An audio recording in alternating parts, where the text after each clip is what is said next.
Hello everyone, welcome back to Exam Cracker. So today I am going to discuss a very important part of National Institution of India. Okay, this is our part 3.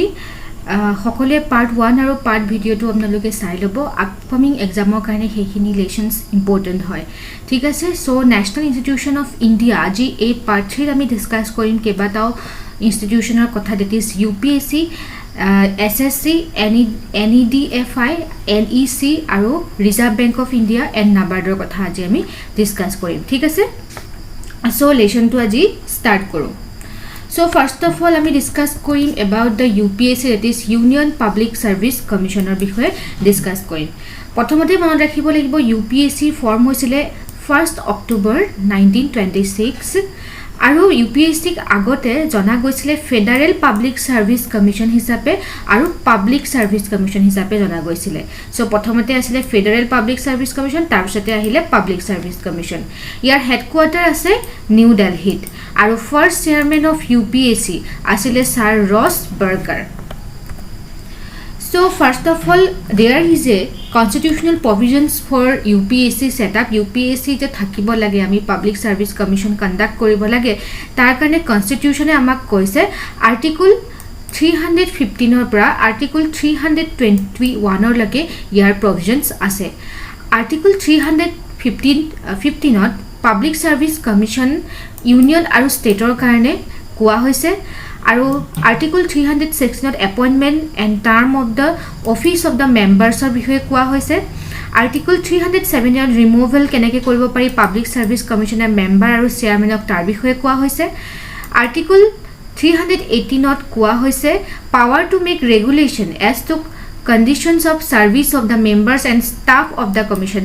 মানে public service commissioner chairman আৰু members বা staffৰ powerৰ বিষয়ে কোৱা হৈছে article 319 to prohibition as to holding the offices by members of the commission on seizing to such members so yet prohibitionৰ কথা কোৱা হৈছে article 319 320 functions of the public service commissioner বিষয়ে কোৱা হৈছে আৰু 321 ত power to extend function of public service commissioner কথা কোৱা হৈছে মনত ৰাখিব article 315 এটো সকলোতকৈ ইম্পৰ্টেন্ট হয় public service commission for union and the state okay next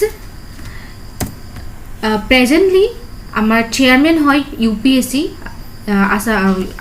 Union Public Service Commissioner Dr. Pradeep Kumar Joshi recently তেওঁক appoint কৰিছে 7/8/2020 তেওঁক appoint কৰা হৈছে so এটো আপোনালোকৰ current affairs ৰ কাৰণে important part হ'ব Dr. Pradeep Kumar Joshi okay UPSC functions বুলি ক'লে ফাংচনৰ বিষয়ে article 320 লিখা আছে আমাৰ ইণ্ডিয়ান কনস্টিটিউচনত আৰু তাত কোৱা হৈছে যে তেওঁলোকে এক্সাম কন্ডাক্ট কৰিব লাগে বিভিন্ন ধৰণৰ সাৰ্ভিসৰ কাৰণে ডাইৰেক্ট ৰিক্ৰুটমেন্টৰ ব্যৱস্থা আছে উইথ ইন্টাৰভিউ এপইন্টমেন্টৰ কথা আছে প্ৰমোশনৰ কথা তেওঁলোকৰ ফাংচনছ হয় framing and amendment of the recruitment rules for various services আৰু ডিসিপ্লিনাৰী কেसेছৰ কথা কোৱা হৈছে advising the government on any matter so তেওঁ কিলকে কি কৰিব পাৰে গভৰ্নমেন্টক এডভাইজ কৰিব পাৰে so these are the main function of the UPSC okay Next UPSC members khinik ba UPSC chairman ok keneke appoint kora hoy so UPSC chairman ba UPSC member ok appoint kore direct president of India appoint kore jodi ami state public service commissioner kotha ko mane আমি যদি cable APSC কথা কও বা APSC নহক Assam public service কমিশনে নহক বেলেগ যদি আমি স্টেট পাব্লিক সাৰ্ভিসৰ কথা কও তেতিয়া হলে গভৰ্নৰ অফ দা স্টেটে আমাৰ UP public service commission state public service কমিশনৰ চেয়াৰম্যান আৰু মেম্বাৰ কিনুকু গভৰ্নৰে এপইন্ট কৰে হেখন স্টেটৰ ৰাইট এতিয়া A member of a public service commission shall hold office for a term of 6 years so members on a total কি ক'ব পাৰে 6 বছৰ হে মেম্বাৰ হৈ থাকিব পাৰে পাব্লিক সাৰ্ভিস কমিশনত ওকে আৰু তেওঁ হ'ব লাগিব বা তেওঁ 6 ইয়াৰ্স হে কমিশনখনৰ মেম্বাৰ হৈ থাকিব পাৰে নহলে 65 ইয়াৰ্সলৈকে তেওঁ মেম্বাৰ হৈ থাকিব পাৰে আৰু স্টেট কমিশনৰ কাৰণে মানে স্টেট পাব্লিক সাৰ্ভিস কমিশনৰ কাৰণে ইয়াৰ এজ টো হৈছে 60 2 years ঠিক আছে 6 years কাৰণে হয় আৰু 62 years for state public service commission মনত ৰাখিব কিন্তু যোনটো ইউনিয়ন পাব্লিক সাৰ্ভিস কমিশন হয় হেতু হৈছে 65 years ওকে নেক্সট আৰ্টিকল 317 ত কোৱা হৈছে চেয়াৰম্যান আৰু মেম্বাৰছ খিনি কেনেকৈ ৰিমুভ কৰিব পৰা যায় removal and suspension of the members of the public service commission ঠিক আছে সো এইখিনি বহুত ইম্পৰ্টেন্ট হয় ৰিমুভেল বা সাসপেন্ড কেনেকৈ কৰিব পৰা যায় সো ৰিমুভেল প্ৰথম তেওঁলোকে কৰিব পাৰে প্ৰেসিডেন্টে ৰিমুভ কৰিব পাৰে on the ground of misbehaviour article 114 ত 45 ত ইয়াৰ কথা উল্লেখ আছে যদি মিসবিহেভিয়াৰ কৰে সো প্ৰেসিডেন্টে উলিয়াই দিব পাৰে মেম্বাৰছ বা চেয়াৰম্যানক কিন্তু তেওঁ একিউজ কৰিলে নহব প্ৰেসিডেন্টে মিসবিহেভিয়াৰ কৰিছে বুলি অতি সহজে উলিয়াই দিব নোৱাৰে তেওঁলোকক কি কৰিব লাগিব সুপ্ৰিম কোৰ্টে ক'ব লাগিব যে হয় তেওঁ মিসবিহেভ কৰিছে তেতিয়াহে প্ৰেসিডেন্টে তেওঁক ৰিমুভ কৰিব পাৰিব ঠিক আছে আৰু কেইটামান গ্ৰাউণ্ড আছে এই গ্ৰাউণ্ড কিটা মনত ৰখাৰ এটা উপায় আছে দ্যাট ইজ ইউপিআই ওকে এতিয়া চাওক চেয়াৰম্যান বা পাব্লিক সাৰ্ভিস কমিশনৰ যিকোনো মেম্বাৰছ এটো কেৱল ইউনিয়ন ইউপিএসসি কথাই মই কোৱা নাই এটো ষ্টেট পাব্লিক সাৰ্ভিস কমিশনৰ কথাও মই ইয়াত কৈছো যে state public service commission and union public service কমিশনৰ চেয়াৰম্যান আৰু যোনখিনি মেম্বাৰছ হয় তেওঁলোকক ৰিমুভ কৰিব পাৰে on the ground of insolvent মানে যদি তেওঁলোক বেংকৰাপ্ট হয় তেওঁলোকে যদি বহুত কৰবাৰ পৰা ধাৰ লৈ থোৱা আছে সো তেওঁলোক যদি বেংকৰাপ্ট হয় বা ইনসলভেন্ট হয় তেতিয়া তেওঁলোকক ৰিমুভ কৰিব পাৰে ঠিক আছে সো এটো এটা গ্ৰাউণ্ড হয় ৰিমুভেলৰ তাৰ পাছত তেওঁ যদি এংগেজ আছে চেয়াৰম্যান বা মেম্বাৰ পেইড এমপ্লয়মেন্ট আউটসাইড দা ডিউটিজ ইউপিএসসি মেম্বাৰ হোৱাৰ উপৰিও বা ইউপিএসসি চেয়াৰম্যান হোৱাৰ উপৰিও কিছুমান বেলেগ সংগঠনৰ লগত এজ এ পেইড এমপ্লয়মেন্ট তেওঁ জড়িত হৈ আছে তেতিয়াও তেওঁলোকক ৰিমুভ কৰিব পাৰে তাৰোপৰি তেওঁ যদি আনফিট হয় আনফিট বুলি যদি ঘোষণা কৰে প্ৰেসিডেন্টে তেতিয়া হলে তেওঁক ৰিমুভ কৰিব পৰা যাব ঠিক আছে আৰু এটো ট্ৰিক হয় ইউপিআই ইউ মানে হৈছে আনফিট পি মানে হৈছে পেইড এমপ্লয়মেন্ট লগত যদি জড়িত থাকে আই মানে হৈছে insolvent that is bankruptcy right so এইটা 1 2 3 বহুত ইম্পৰ্টেন্ট হয় আপোনালোকে এইটা মনত ৰাখিব এজ এ ইউপিআই আৰু মনত ৰাখিব মিসবিহেভিয়াৰটো তেওঁলোকক ৰিমুভ কৰিব পাৰে কিন্তু মিসবিহেভিয়াৰ যে কৰিছে সুপ্ৰিম কোৰ্টে তাক ক'ব লাগিব ইয়েস তেওঁ মিসবিহেভ কৰিছে তেতিয়াহে তেওঁক ৰিমুভ কৰিব পাৰিব আৰু যেতিয়া তেওঁ এই একিউজ বা গিল্টি টু লগোৱা হয় মিসবিহেভিয়াৰ কৰিছে বুলি তেতিয়ালৈকে তেওঁক কি কৰিব পাৰে প্ৰেসিডেন্টে তেতিয়ালৈকে সাসপেন্ড কৰি থব পাৰে ৰাইট এতিয়া আহিলো এটা নতুন সংগঠন নেক্সট এটা কমিশন হয় that is state selection commission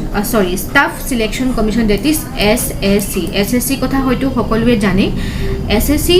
এটা অৰ্গানাইজেশ্যন হয় গভৰ্নমেন্ট অফ ইণ্ডিয়াৰ ফালৰ পৰা বিভিন্ন ধৰণৰ পোষ্ট ভেৰিয়াছ মিনিষ্ট্ৰীছৰ কাৰণে তেওঁলোকে এপইণ্ট কৰে বেলেগ বেলেগ ডিপাৰ্টমেন্ট গভৰ্নমেন্ট ডিপাৰ্টমেন্টৰ কাৰণে তেওঁলোকে এসএসসি এক্সাম কণ্ডাক্ট কৰে SSC staff selection commissions form হৈছিলে 1975 4th নৱেম্বৰত গভৰ্নমেন্ট অৰ্গানাইজেশ্যন হয় হেডকোৱাৰ্টাৰ আছে নিউ দিল্লী এণ্ড ইয়াৰ চেয়াৰমেন হয় 2019 বিৰাজ ৰাজ শৰ্মা ওকে বিৰাজ ৰাজ শৰ্মা নেক্সট ইউপিএসসিৰ হেডকোৱাৰ্টাৰ অলৰেডি ডিসকাস কৰিছো নিউ দিল্লীত আছে at present there are 7 regional offices of staff selection commissions আৰু হেগিটা হৈছে প্ৰয়াগৰাজ মুম্বাই কলকাতা গুৱাহাটী চেন্নাই বেংগলোৰ এণ্ড নিউ দিল্লী আৰু দুটা ইয়াত সাব ৰিজনেল অফিচ আছে ৰায়পুৰ এণ্ড চণ্ডীগড়ত ওকে এতিয়া আৰু কেইটামান ডিসকাস কৰোঁ দ্যাট ইজ NEDFI আৰু NEC মানে উত্তৰ পূৰ্বাঞ্চলৰ উন্নয়ন পুঁজি বুলি কোৱা হয় দ্যাট ইজ NEDFI আৰু এটা হৈছে NEC north eastern council that is উত্তৰ পূব পৰিষদ ঠিক আছে বহুত ইম্পৰ্টেন্ট হয় এইকিটা আপোনালোকৰ আপকামিং এক্সামৰ কাৰণে সো NEDFI দ্যাট ইজ উত্তৰ পূৰ্বাঞ্চলৰ উন্নয়ন পুঁজি নিগম যাক আমি কওঁ এটো মনত ৰাখিব এটা পাব্লিক লিমিটেড কোম্পানী হয় ইয়াৰ ফুল ফৰ্মটো আপোনালোকে মনত ৰাখিব north eastern development finance corporation ঠিক আছে NEDFI মেইন কাম হৈছে ফাইনেন্সিয়েল এসিস্টেন্ট প্ৰভাইড কৰাৰ to micro small, medium, large enterprises for setting up industrial infrastructure and agri-allied project in northeastern region in India. India northeastern state gikhonor karone industrial infrastructure aru agriculture project teoluke fund ba financial assistance provide kore. Micro, small aru medium enterprise ko teoluke financial assistance provide kore. NEDFI headquarter ase Rupnagar, Guwahati. Your main objective hoise to promote marketing of handloom and handicraft product of NER northeastern region. মানে তেওঁলোকে কি কৰে handloom promote কৰে হ্যান্ডিক্ৰাফট industry promote কৰে হস্ততাঁত আৰু হস্তশিল্প তেওঁলোকে প্ল্যাটফৰ্ম প্ৰভাইড কৰে direct link between producer and the customer যোনজন যিসকলে প্ৰডিউচ কৰে হস্ততাঁত বা হস্তশিল্প তেওঁলোকৰ লগত আৰু কাষ্টমাৰৰ লগত তেওঁলোকে লিংক আপ কৰে তেওঁলোকে মাজে মাজে কিছুমান এক্সপো বা কিছুমান মেলাও তেওঁলোকে কণ্ডাক্ট কৰে তেওঁলোকে মহিলা সবলীকৰণ মানে উইমেন এম্পাৱাৰমেণ্টৰ ওপৰত তেওঁলোকে কাম কৰে তেওঁলোকে ৰুৰেল ক্ৰাফটমেন আৰু ৱেভাৰৰ ওপৰতো কাম কৰে তাঁতিনী বা কাৰুশিল্পৰ ওপৰত Next is an important organization hoise that is North Eastern Council NEC. Okay, North Eastern Council of Ohomiyat apnalokok koa hoy that is Uttor Pub Porikhod boli Ohomiyat koa hoy North Eastern Council. Etia a North Eastern Council etu eta nodal agency hoy for economic and social development of the northeastern region which consists of 8 states Arunachal Pradesh, Assam, Manipur, Meghalaya, Mizoram, Nagaland, Sikkim and Tripura. So Northeastern Council main কাম হৈছে economic and social development for northeastern region. Northeast Council established হৈছিলে 1971 by the act of a parliament. Your headquarter আছে Shillongot, okay, and functions under the Ministry of Home Affairs of Government of India. Government of India Ministry Home Affairs under NEC কাম কৰে ইয়াৰ main অবজেক্টিভটো হৈছে making policy on social and economic problems কাৰ হ'ব লাগিব north eastern state গিখনৰ হ'ব লাগিব and making plan on the basis of priority of the state and implementation regional disparity remove কৰিব লাগিব নৰ্থ ইষ্ট ষ্টেটৰ ভিতৰত integrating cooperation and equality among the states and development of infrastructure among the north eastern region right So অসমীয়াটো মই লিখি দিছো যিসকলে অসমীয়া মিডিয়ামত দিব উত্তৰ পূব পৰিষদ ইয়াৰ বিষয়ে আপোনালোকে পঢ়ি ল'ব পাৰে ঠিক আছে প্ৰধান উদ্দেশ্যখিনিও মই ইয়াতে মেনশ্যন কৰি দিছো ইয়াৰ কামসমূহ মেনশ্যন কৰি দিছো এনইসি কামসমূহ মই আকৌ এবাৰ আপোনালোকক কৈ দিছো speed and equal development importance on economic policies industrial development handloom modernization and economic resource management মানে overall আমি কব পাৰো সামাজিক আৰু অৰ্থনৈতিক উন্নয়ন মানে social and economic development next important organizations হৈছে Reserve Bank of India যেহেতু আমি কেৱল ন্যাশনাল ইনষ্টিটিউচনৰ কথা আমি ডিসকাস কৰিছো আমাৰ ইন্ডিয়াৰ ভিতৰৰ ইনষ্টিটিউচন বিলাকৰ কথা আমি ডিসকাস কৰি আছো নেক্সট পাৰ্টত মই আপোনালোকক ইন্টাৰনেশনাল যোনখিনি organization tar বিষয়ে ডিসকাস কৰিম হেখিনি ইম্পৰ্টেন্ট হয় সো এখিনি ফাৰ্স্ট কমপ্লিট হইলক national institution of India so banking sector highest body that is central bank of India বুলি যাক কোৱা হয় that is reserve bank of India right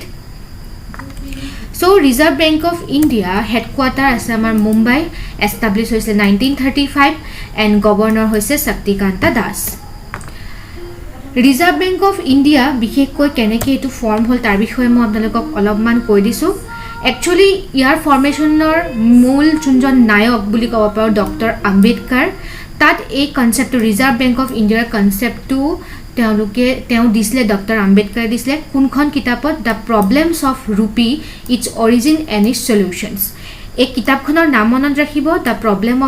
problem of the rupee its origin and its solution Dr. Ambedkarer এখন কিতাপ হয় কিতাবা কিতাপৰ নামও খুদি দিয়ে The central banking institution was established based on the suggestion of the Royal Commission on Indian Currency and Finance in 1926 so central banking institution যে establish কৰিব লাগে তাক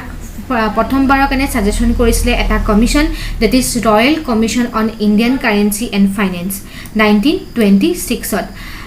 এণ্ড এই কমিশনখনক পপুলাৰলি হিলটন ইয়ং কমিশন বুলিও জনা যায় সো RBI লগত ৰিলেটেড হৈ থকা কমিশনখনৰ নাম হৈছে royal commission on Indian currency and finance আৰু এইখনক পপুলাৰলি হিলটন ইয়ং কমিশন বুলি জনা যায় এইটো আপোনালোকে মনত ৰাখিব 1949ত RBI নেশ্যনেলাইজ কৰা হৈছিল ওকে আৰু RBI ৰেগুলেটছ কৰে credit and currency system in India আমাৰ ভাৰতীয় অৰ্থব্যৱস্থা মুদ্ৰা আৰু যোনটোক আমি মুদ্ৰাৰ নিয়ন্ত্ৰণ বুলি কওঁ ঋণ এইবিলাকৰ কাম এইবিলাক ৰেগুলেট কৰে RBI ঠিক আছে তাৰ পাছতে ইয়াত আপোনালোকে চাব লাগিব 1934ত the British enacted the Reserve Bank of India Act 1934ত 1935ত Reserve Bank of India established হৈছিলে 1st April কলকাতাত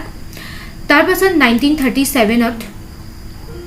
Reserve Bank of India was permanently moved to the Mumbai আপোনালোকে ক'ব পাৰিবনে 1935ত কোনখন এক্টৰ জৰিয়তে কোনখন এক্টত এষ্টাব্লিশমেন্ট অফ ৰিজাৰ্ভ বেংক অফ ইণ্ডিয়াৰ বিষয়ে কোৱা হৈছিল 1937ত ইয়াত মুম্বাইলৈ ট্ৰান্সফাৰ কৰা হয় পাৰ্মানেন্টলি 1945ত আমাৰ ৰিজাৰ্ভ বেংক অফ ইণ্ডিয়া নেশ্যনেলাইজ ৰাষ্ট্ৰীয়কৰণ কৰা হৈছিল okay Now the function of the RBI এতিয়া RBI মেইন ফাংশনস খিনি কি হয় নাম্বাৰ 1 monopoly of note তেওঁলোকে আমাক কি কৰে নোট ইস্যু কৰে আপোনালোকে জানে বেংকাৰ্স অফ বেংক মানে বেংক বিলাকৰ হৈ তেওঁলোকে কাম কৰে RBI যোনমানখিনি কমাৰ্চিয়েল বেংক আছে আৰু যিমানখিনি আমাৰ ৰিজনাল বেংক আছে তেওঁলোকৰ এজ এ বেংক হিচাপে কাম কৰে কমাৰ্চিয়েল বেংক বিলাকৰ যদি কেতিয়াবা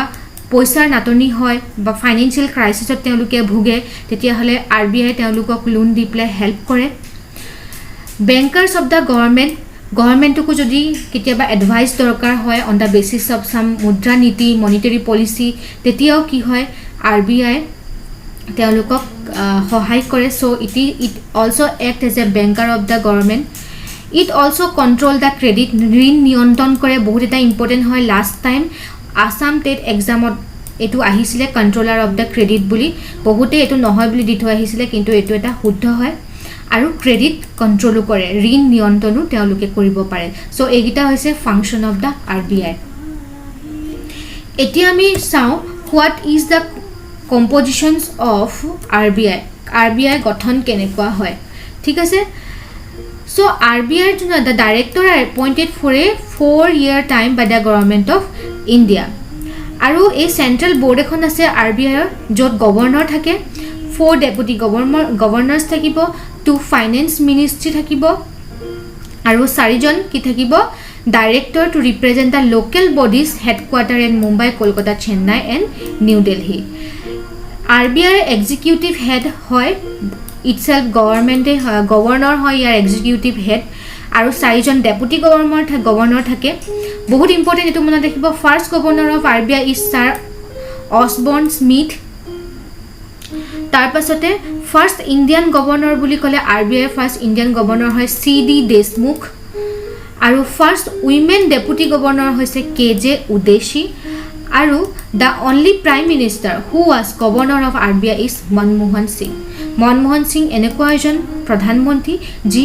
RBI ৰ গভৰ্ণৰ আছিল ৰাইট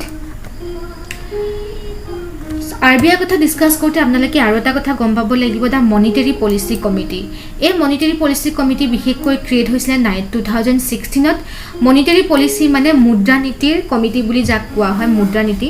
মানে RBI বিভিন্ন ধৰণৰ মুদ্ৰানীতিৰ প্ৰচলন কৰে মনিটাৰি পলিসি কন্ডাক্ট কৰে আৰু RBI এটা এটো ইম্পৰ্টেন্ট কমিটি হয়